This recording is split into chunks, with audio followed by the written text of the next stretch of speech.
Hey everybody, Tim here for the Avengers. We did it. We made it through phase one. Like that. 6 movies, the Avengers, 2012.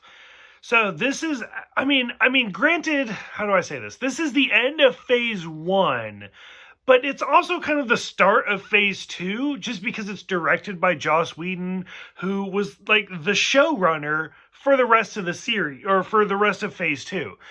So, I loved it. I thought it was a great movie, super ambitious at the time. I remember the first time I saw it in theater. I actually saw it with my husband, Jordan, and I still, here we are, 9 years later, I do not let him live it down because he fell asleep in the theater. Specifically, he fell asleep for a minute, but it was the scene where Loki is ripping the guy's eye.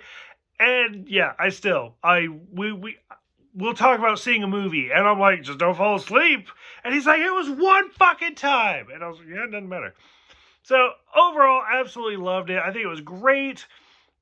Lots of new characters, returning characters, all sorts of stuff.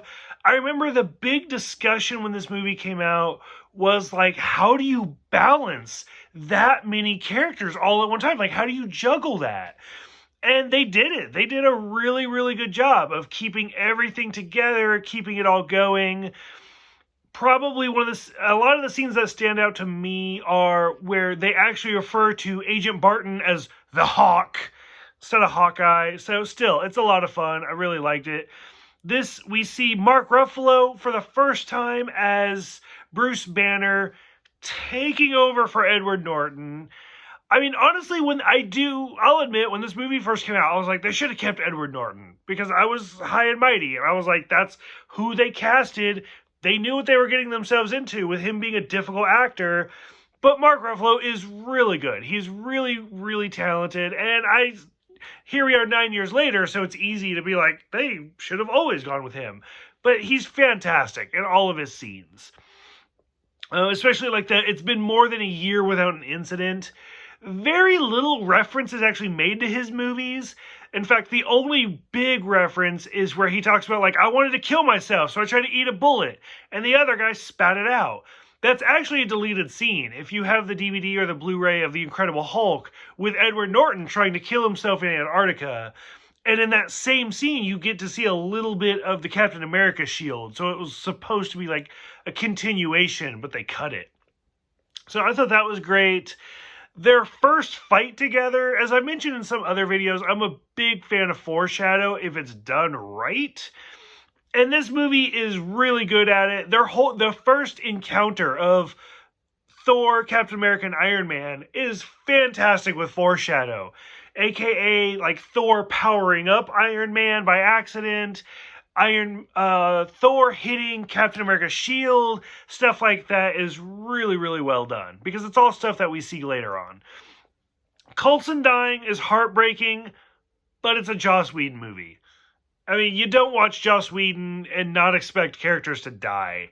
Anybody who's seen Buffy, anybody who's seen Firefly, anybody who knows anything about Joss Whedon, he kills people, because it invokes that emotional response. And that's literally what Coulson says, is hey, if I gotta die to bring them together, then so be it.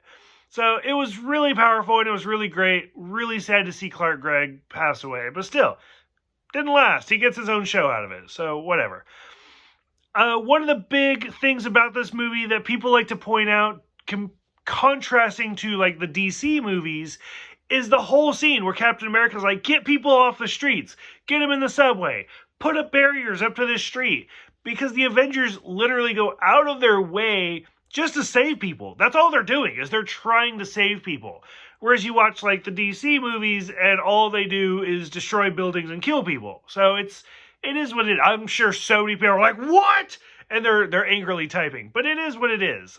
That's Marvel goes out of their way to try to save people. So I love that.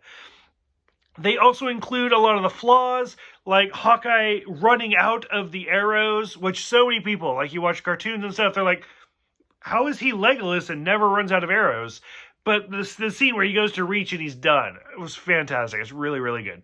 So absolutely love the entire movie. I thought it was great, just bringing everybody together.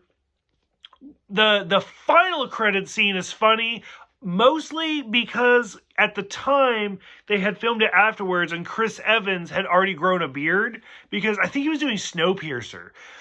But they wanted to do the shawarma scene, so that's why when they film it, he's like this the entire time. And as you can tell, for me, I have a beard. You can't tell, like it's completely hidden. So it was really well done. And then of course the mid-credits scene where we finally see our first appearance of Thanos. Some great references, mostly going all the way back to the comics, where his little minion is like, people would only fight the Avengers if they want to court death. And that's where you see Thanos kind of smile and look. Because in the comics, he was in love with death. That was his whole thing, is he wanted to marry death. My biggest memory for this movie is seeing it. I saw it in theaters a couple of times. But one of the times I saw it, we were watching it, and I was the nerd. Big surprise there. Because, I mean, this is still pretty early on. And the first time I saw it, I was like, oh my god, it's Thanos. Because I know who Thanos was. Infinity Gauntlet, all that. And I was like, oh my god, it's Thanos. And everybody around me was like, who's Thanos? And then a different time I saw it, and then he turns, because I say it for the credits every time. It is who I am. I'm sorry, I can't help it. He turns, and some other guy in the theater who evidently hadn't seen it before or anything is like, oh my god, it's Hellboy! And I laughed. I was like, wow, that's where you went with that. So it was interesting. I loved it. I think it's a fantastic movie, and it's a fantastic ending to Phase 1. So here we are, 6 movies. Phase 1's over. I'm curious what everybody thinks about the Avengers, what you think about all the casting choices, what do you think about Phase 1 as a whole. Go ahead, let me know, and I will see you guys next time for the first part of Phase 2, Iron Man 3.